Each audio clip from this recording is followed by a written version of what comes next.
এই দেখুন বন্ধুরা, আজ চলে এসেছি চিংড়ি মাছ নিয়ে। ফিশারির থেকে একদম জ্যান্ত চিংড়ি নিয়েছি। আজ বানাবো চিংড়ি মাছের সর্ষে পোস্তর ঝাল বা ভাপা, আপনারা যাই বলে থাকেন না কেন। এটাকে আমাদের এখানে ভেনামি বলা হয়। আপনারা কি বলেন কমেন্টে অবশ্যই জানাবেন। এই ভেনামি চিংড়িগুলো এক একটা বাগদার সাইজে হয়। দেখুন সাইজগুলো কত বড় বড়। চিংড়ি মাছটা কেটে ধুয়ে আমি এবার পরিষ্কার করে নেব। চিংড়ি মাছগুলোর কিন্তু খোসা খুব ভালো করে ছাড়িয়ে নিতে হবে, নাইলে এই সর্ষে পোস্তর ঝালটা কিন্তু খেতে ভালো লাগবে না। দেখুন আমি এখানে খোসাগুলো ছাড়িয়ে নিয়েছি। এবার আমি মশলাটা বানিয়ে নেব। তার জন্য নিয়েছি সাদা সর্ষে আর দিয়েছি 4-5টা কাঁচা লঙ্কা। কাঁচা লঙ্কার ঝালটা আপনারা স্বাদ অনুযায়ী দেবেন।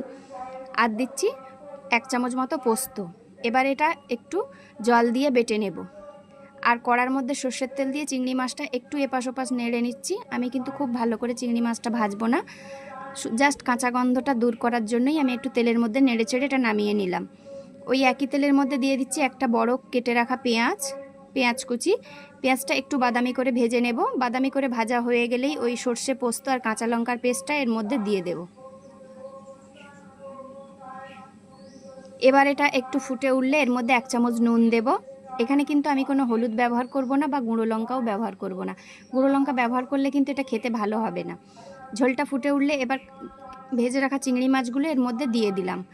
5 মিনিট ফুটলেই একদম গরম গরম চিংড়ি মাছের ভাপা বা চিংড়ি মাছের ঝাল, আপনারা যাই বলে থাকেন না কেন, একদম তৈরি হয়ে যাবে। উপর থেকে আমি একটু কাঁচা সর্ষের তেল ছড়িয়ে দিলাম, কারণ পোস্তর সঙ্গে সর্ষের তেলের কম্বিনেশনটা আপনারা জানেন খুবই ভালো লাগে।